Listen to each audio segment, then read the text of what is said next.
Starfield's first DLC, Shattered Space, releases in less than a month, and we just got some pretty big information surrounding it. You see, the other day Bethesda added the Shattered Space achievements to Steam, and we learned a surprising amount of information from them. Now obviously just from that picture, the first few are just simple, complete quest achievements. They really don't tell us much, but we will be talking about them a little bit more later on in the video. But the achievement that I obviously feel is definitely the most telling is the Great Unknown. Discover 50 locations on Varun Kai. Now this one in particular is pretty insane. This confirms that we will have at least 50 locations on one planet.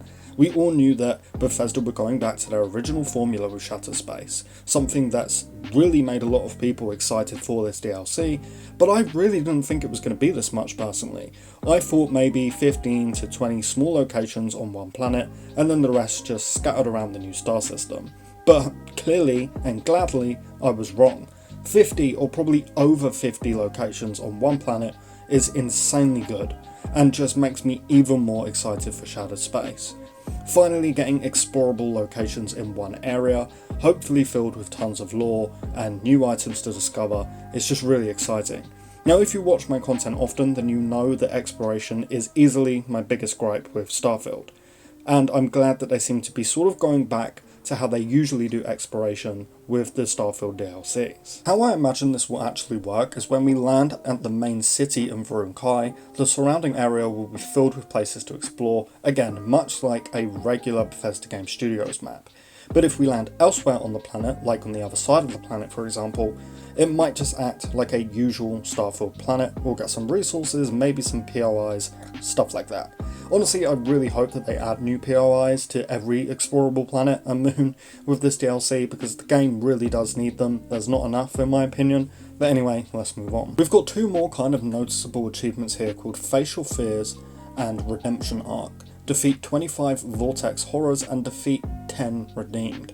Now something really stands out to me here is the defeat 25 Vortex Horrors.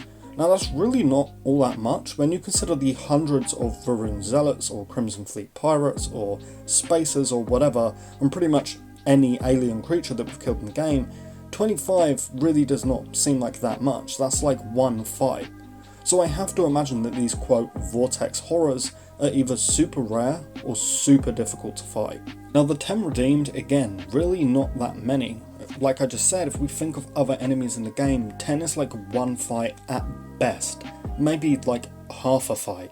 So again, these must either be kind of rare or really difficult to defeat.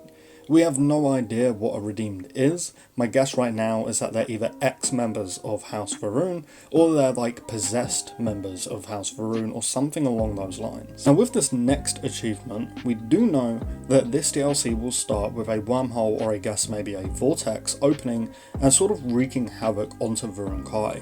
I guess at some point during the story, we sort of learn to control the vortex and we can make grenades with it. Again, no idea how this will work. Maybe if we use them, Varun members will teleport to us and aid us in combat, much like the synth relay grenades in Fallout 4. Or maybe it opens a small wormhole or vortex and sucks in our enemies, which would be really fun. Now the last achievement on this list is Saviour of the Promised. Aid the people of Varun Kai. This does clearly point to the fact that we will be able to join House Varun fully with this DLC, instead of just having a background on it. That was kind of obvious going into this DLC, but now I am wondering if we'll have an option to not side with House Varun. My main character is a little bit of a lawful good guy. He will kill, but only if you deserve it. So as far as I'm concerned, House Varun are the enemy. So what if I don't want to join them on this particular character? Well, going back to the complete quest achievements, there is one called Conflict in Conviction, which is the title of a quest, and conflict suggests that there will be, well, you know, a conflict on Varun Kai, the home planet of House Varun. So maybe with this DLC, we learn that, hey, not all House Varun members are evil. I mean, Andrea's not, right? My theory right now is that there will be two sides to join, but both in House Varun, sort of like a civil war on the planet, where one person, likely the overall leader of House Varun, is kind of evil, doesn't care about anybody that isn't a member of House Varun, etc. and another member who kind of wants to make peace and is sick of all of the murdering and the evilness that comes with House Faroon, and he wants to make peace with other factions.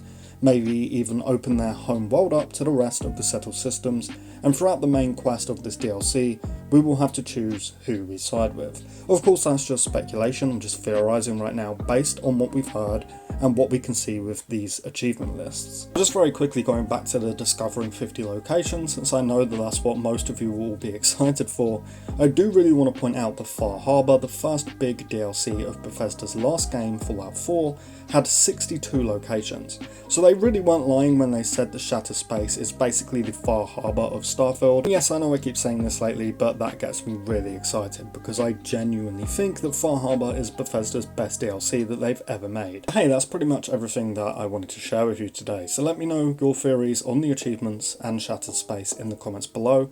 Of course, please do leave the video with a like if you would be so kind, and consider subscribing if you do want to stay up to date on everything Starfield.